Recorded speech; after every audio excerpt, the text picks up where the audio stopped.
And the Waqf bill that's had a huge debate in the last 24 hours still continues, and this time in the Rajya Sabha. The Waqf Amendment Bill 2024 has reached Rajya Sabha. It was cleared by the Lok Sabha, and the 12 hours of debate that went on with nearly 44 speakers who spoke extensively about the bill, the pros and cons of it on either side.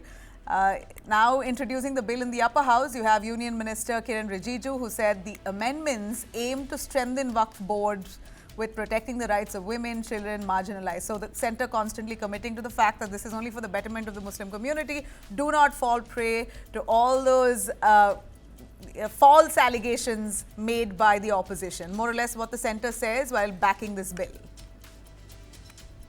2014 में committee 13 में गठन हुआ और पारित हुआ दोनों सदनों में।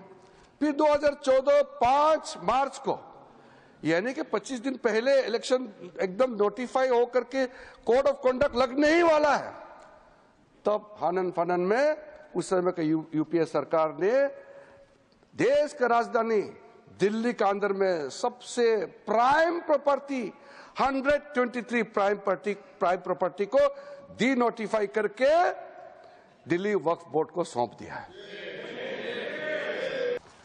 तो आप सोच के देखिए, 1970 से केस चल रहा था और पेंडिंग है, कोर्ट को निर्णय करने दीजिए, वो पेंडिंग है। और ये सीजीओ कॉम्प्लेक्स वगैरह आप नाम सुनेंगे, लिस्ट बाद में मैं दे दूंगा। ऐसा प्राइम प्रॉपर्टी 123 प्रॉपर्टी को सीधा एक झटके में आपने हैंडओवर कर दिया। All right, that's Kiren Rijiju, who points fingers at the UPA, saying how the UPA carried out pushing Waqf land because of their vote bank politics, and how large amounts of land was given away to Waqf for their own compulsions, reasons that they know best for. Defending the bill, JP Nadda emphasized that women cannot be deprived. So this bill also extensively pushes for women's rights within the Muslim community. Waqf board का section 40, the board may itself collect information regarding any property which it has a reason to believe that it is a Waqf property. यानी अपने से ही तय करती है कि ये वक्फ property है और अपने से ही रियलाइज कर लेती है। और इसलिए मैं ये कहना चाहूंगा कि ये जो violation of the right of fair trial article 21, citizens cannot challenge वक्फ डिसीजन इन रेगुलर कोर्ट्स। हम 21वीं शताब्दी में जी रहे हैं क्या कि citizens cannot challenge the decision of the वक्फ इन द सिविल कोर्ट? क्या ये आर्टिकल 21 का वायलेशन नहीं है? Now, the bill has also faced strong pushback. RJD MP Manoj Kumar Jha raised concerns over its content and intent, linking it to debates on mosques and the Places of Worship Act. In a passionate speech, Jha urged lawmakers not to disturb the long-standing harmony between Hindus and Muslims. देश का माहौल कैसा है, इस पे एक नजर डाला जाए।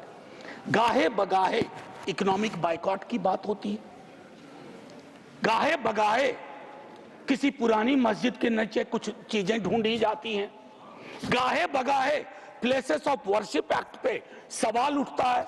सर, इस तरह के माहौल में आपके बिल का कंटेंट और आपके बिल का इंटेंट दोनों सवालिया निशान खड़े करता है। एक चीज हम सबको याद रखना चाहिए, हम किसी भी धर्म के मानने वाले हों, राष्ट्र की अवधारणा से पूर्व नदियां नहीं बटी थी, संस्थाएं ऐसे नहीं बटे थे, बनते गए, उसमें सुधार भी हुआ। आप पहली बार सुधार नहीं कर रहे हैं, इसमें सुधार आगे भी होगा। मैंने कहा ना कि दिक्कत होती है कि जब आपका इंटेंट और आपका कंटेंट दोनों मैच करता है तो डर लगता है। समझ लीजिए कि मेरे पास कुछ संपत्ति है, मेरी प्रॉपर्टी है, मैं हिंदू हूं या मुसलमान हूं या ईसाई हूं या सिख हूं, मैं उसको चैरिटी में देना चाहता हूं, तो कौन उसको रोक सकता है? और हमारे प्रधानमंत्री जी, इनकी मैं बड़ी इज्जत करता हूं, हमेशा कहते हैं वन नेशन वन लॉ। तो अगर वन नेशन वन लॉ होना है तो बताइए भाई साहब कि ये केवल कहना कि मुसलमान ही वक्फ दे सकते हैं, ये किस किस्म का लॉ है? ये किस किस्म का लॉ है?